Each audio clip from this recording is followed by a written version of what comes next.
अच्छा, जेंसॉल इंजीनियरिंग पे क्या करना है सर? हर दिन पिछले हफ्ते से आप देखें तो हर दिन कोई ना कोई न्यूज़ इस स्टॉक को लेकर आती है। अब खबर आई है कि प्रमोटर्स ने वारंट्स के ज़रिए कन्वर्टिबल वारंट्स के ज़रिए 29 करोड़ रुपए का इसमें निवेश किया है। 871 रुपीज़ पर शेयर, स्टॉक ₹350 के आसपास है। करीब 4.5 लाख इक्विटी शेयर्स में तब्दील होने वाले वारंट्स को इन्होंने सब्सक्राइब किया है। तो दाम काफ़ी ऊपर का है। क्या स्टॉक को कोई रिस्पाइट मिलेगा इससे, जिस तरह का न्यूज़ फ्लो है, पूरा जो मामला हमने देखा है इसका? सर देखिए, जेंसॉन में आपको याद होगा हमने डिस्कस किया था बाइंग क्लाइमेक्स के टाइम में कि 751, 672, 553 और फाइनल टारगेट 436 रहेगा। उसके बाद कहीं अगर बेस बनना स्टार्ट हुआ तो ठीक है, नहीं तो और गिरावट आएगी। आईपीओ लो था 436, उसके नीचे भी क्लोजिंग आ चुकी है। सेलिंग क्लाइमेक्स जिसको हम कहते हैं 7 मार्च को ये भी हो चुका है 7.1 मिलियन के वॉल्यूम से, जो कि 3152% राइज था अगेंस्ट 50 डे एवरेज वॉल्यूम। तो सेलिंग क्लाइमेक्स के बाद भी इसमें बाउंस बैक नहीं आ रही है, यानी मैं ये मान के चल रहा हूं कि इस स्टॉक में कहीं ना कुछ ऐसा है जो अभी तक पूरी तरीके से डिस्क्लोज नहीं हुआ है और स्मार्ट मनी को पता है, तभी इतनी रिलेंटलेस सेलिंग है। मैं इस सेलिंग क्लाइमेक्स जब इस तरीके का बनता है तो एक बाउंस बैक जरूर बनता है स्टॉक में, इसमें नहीं बन रहा है तो मैं मान के चल रहा हूँ कुछ ना कुछ लफड़ा है जो नहीं समझ में आ रहा है या नहीं दिख रहा है, जो इवेंचुअली बाद में डिस्क्लोज होगा। तो मैं इस स्टॉक से बिल्कुल दूर रहूंगा। एक पॉसिबिलिटी है कि 405, 436 तक बाउंस बैक आ सकता है।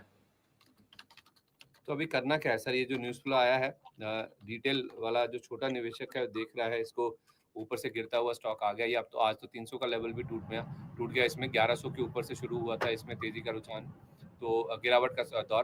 करना क्या है? मतलब लालच में आके खरीदना है या नहीं खरीदना है?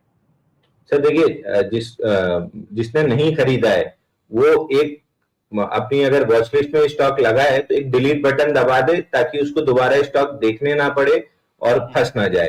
और जिसके बाद फंसा है और अब तक नहीं निकला, क्योंकि 900 रुपए से हम 400 रुपए का टारगेट दे रहे हैं, अब तक नहीं निकला तो अब क्या निकलेगा हमारे कहने पे।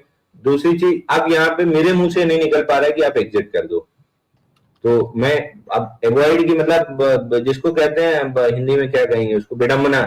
अब मैं ना एग्जिट की सलाह दे पा रहा हूँ ना यहाँ पे बाउंस बैक की सलाह दे पा रहा हूँ, क्योंकि बाउंस बैक आ ही नहीं रहा है, रोज लोअर सर्किट मार रहा है। और जिस आपका 7 मार्च को सेलिंग क्लाइमेक्स का वॉल्यूम बना है, उसके बाद 100 में से 95% मतलब 95 स्टॉक्स में बाउंस बैक आता है, ये उन 5 में रह गया है। तो अब यहाँ पे मेरे लिए सलाह देना नेक्स्ट टू इम्पॉसिबल हो गया है। मैं एटलीस्ट मेरे पास उन्हीं के लिए सलाह है जिनके पास नहीं है। आप इस स्टॉक को अपनी वॉच लिस्ट से हटा दीजिए, बिल्कुल भी नहीं देखना है स्टॉक की तरफ। जिनके पास है, एक बाउंस बैक का वेट करने के अलावा आपके पास कोई सोल्यूशन नहीं बचता है। और बाउंस बैक के लिए एवरेज करने की कोशिश ना करें, क्योंकि ये उस कैटेगरी का स्टॉक नहीं लग रहा है जहां पे एवरेज करना चाहिए। ठीक है, ना तो एवरेज करें और अपनी वॉच लिस्ट से भी इस स्टॉक को बाहर कर दें।